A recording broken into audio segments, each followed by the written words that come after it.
nous allons faire le tutoriel sur les listes. Alors, les listes sont faites d'éléments. Pour créer un élément de liste, il faut un contenu, puis un balisage, constitué d'une balise ouvrante LI et d'une balise fermante /LI. LI voulant dire list item. Vous pouvez créer autant d'éléments que vous le souhaitez. Alors, on va voir sur les deux exemples qui suivent que ces éléments peuvent avoir un ordre ou pas. Donc, premier cas, on examine cette liste, on nous dit grenadine, limonade, glaçon. On examine l'autre liste, on nous dit mettre 100 g de farine, mettre 100 g de beurre, mélanger les deux en ajoutant un peu d'eau. Alors, si on regarde ces deux listes, malgré tout, on va se poser une question. Si je change l'ordre, est-ce que je change la signification? Ici, il semblerait que non. Vous pouvez mettre les glaçons, la limonade, l'ordre là n'a pas d'importance. Donc on a affaire à une liste non ordonnée. On va encapsuler notre liste dans un conteneur qui va indiquer cette information. Donc ce conteneur est constitué d'une balise ouvrante UL et d'une balise fermante /UL. UL pour Unordered List. Dans l'autre cas, vous voyez qu'il faut mettre la farine, puis il faut mettre le beurre, puis mélanger les deux. Il y a peu de chances que si on inverse l'ordre, ça fonctionne. Donc dans ce cas, on a affaire à une liste ordonnée. Alors, comme container, on va mettre une balise ouvrante OL et une balise fermante /OL. OL veut dire Ordered List. Bien, donc il y a deux types de listes. Donc on va regarder comment ça se traduit au niveau visuel.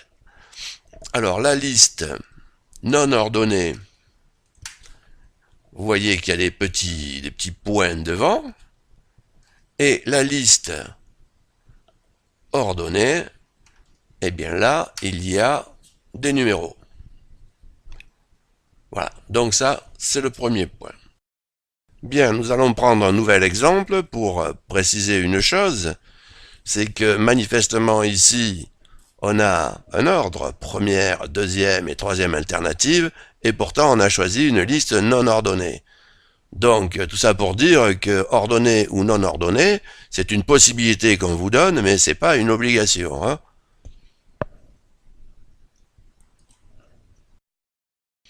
Alors avant de passer au CSS, on va regarder un petit peu comment sont agencés nos éléments. Pour cela, donc je vais placer une bordure sur les LI. On va regarder où elle se trouve. Vous voyez, la puce est devant. On va placer une bordure sur le UL.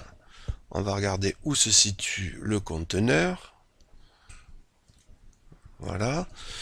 Donc là, on va monter, CTRL-SHIFT-J, on va faire monter les outils Webmaster et on va examiner un petit peu les valeurs par défaut que nous propose le navigateur, la feuille de style du navigateur. Donc vous voyez que pour le LI, le display a une valeur qui vaut list item. Donc ça c'est pour indiquer au conteneur qu'il est en train de gérer des boîtes qui ne sont pas des boîtes traditionnelles, qui ont une puce devant et qui éventuellement ont un ordre. Donc ça c'est une information pour le conteneur, qu'il soit UL ou OL. Alors le conteneur UL, lui, est en display block. Alors, il y a une propriété importante derrière qui est le list style type. Ici, il vaut disque. Ça veut dire la puce, en fait. On va regarder au niveau des marges. Donc, on a des marges avant, un EM, une marge après, un EM, et une marge là qui est assez importante, 40 pixels, qui est un padding, qui est ici, qui est cette valeur-là, qui est cette zone-là. Alors, on va regarder sur les listes ordonnées s'il y a des différences. On va voir lesquelles. Alors, au niveau des LI, c'est la même chose, list item, OL display block, liste style type, bon là, ça vaut décimal, on comprend pourquoi, puisqu'on a une numérotation. Et au niveau des marges, on a toujours marge avant un EM, marge après un EM, et toujours nos 40 pixels à gauche, là, de notre conteneur. Bien. Alors, on peut changer la disposition, l'arrangement des listes items en changeant le display. Donc, je vais vous montrer ça. Donc, sur le LI, on va passer en display inline block. Donc, si vous vous souvenez, ce display sur le LI, par défaut, il vaut list item. Donc là, je le change, je le passe en inline block. Donc, on va regarder ce que ça fait. Donc, vous voyez, là, ça change tout, forcément. Au lieu d'être en colonne, on va dire, ils sont en ligne. Bien. Alors, on peut aussi mettre une autre valeur. On va regarder l'exemple d'à côté. On peut placer la valeur bloc. Donc là, ils vont pas être en ligne, mais au contraire, ils vont être en colonne. Donc, ligne, colonne, qu'est-ce que ça nous rappelle? Ça nous rappelle le besoin qu'on a au niveau des menus responsive.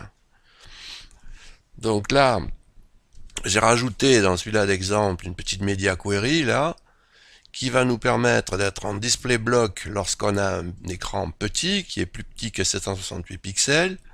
Donc on aura nos list items en colonne. Et là, au-dessus, on aura des displays inline, donc on aura nos list items en ligne. Donc avec ça, on fait un petit menu responsive. Vous voyez? Là, on va réduire la taille de la fenêtre et on change notre disposition. Alors bien entendu, là, ces bordures, enfin moi je laisse toutes ces bordures là pour qu'on situe bien les éléments, comment ils sont organisés les uns par rapport aux autres, hein, mais après ça s'enlève. Hein. Alors ceci dit, aujourd'hui pour faire ça, sincèrement, il y a mieux, il y a les Flexbox. Hein. Bon, mais ça c'est un autre sujet, c'est un autre tuto, et puis c'est quand même un tuto qui est assez épais. Bien, alors nous allons passer maintenant, nous allons travailler sur la puce ou sur la numérotation. Donc on va travailler sur cette propriété liste style type et on va voir ce qu'on peut faire avec. Alors la valeur par défaut du liste style type c'est disque. Alors on peut mettre d'autres valeurs, donc ça on a vu, c'est la liste à puces. On peut mettre circle. Regardez ce que ça fait. On peut mettre square.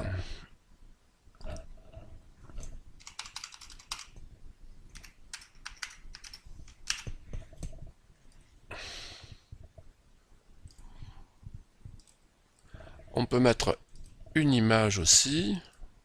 Donc on va changer l'exemple. Alors, on va mettre la valeur non dans un premier temps, ici, pour enlever la puce. Regardez. Ici, on enlève la puce. Vous voyez? Et ensuite, on va mettre une image. Voilà. Donc l'image, elle est sur le bureau, là. Ici. Donc, voilà. Donc ça, c'est ce qu'on peut faire avec, sur les listes à puces non ordonnées. Alors, en ordonnée, on a d'autres possibilités. Alors, au niveau des listes ordonnées, alors on peut déjà faire des choses en HTML. On peut mettre un start pour démarrer à une certaine valeur. Ici, qui n'est pas la valeur 1. Donc, là, regardez, 5, 6, 7. On peut numéroter en décroissant.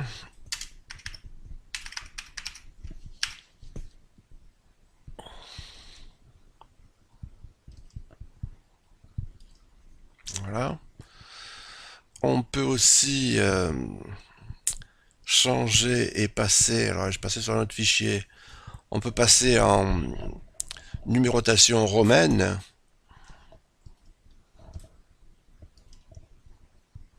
Est-ce que ça donne là? Ça c'est minuscule romain. Il y a aussi la valeur, upper.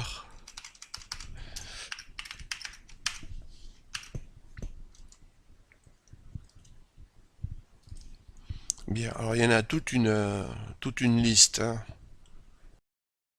Alors on va terminer par un exemple de liste imbriquée. Donc on peut imbriquer des listes, hein, autant de niveaux que l'on veut. Bon, après ça n'a pas trop de sens au niveau organisation de l'information d'aller à des niveaux supérieurs à 2, 3, je vois pas trop. Alors par contre, on peut imbriquer des listes de nature différente, hein. Vous pouvez imbriquer de la liste ordonnée avec de la liste non ordonnée. Donc vous voyez ici, c'est ce qui est fait. Donc là, la première alternative, c'est gâteau, la deuxième, vinaigrette, la troisième, cocktail. Et à chaque fois, on est suivi par une liste non ordonnée des ingrédients, on va dire. Voilà.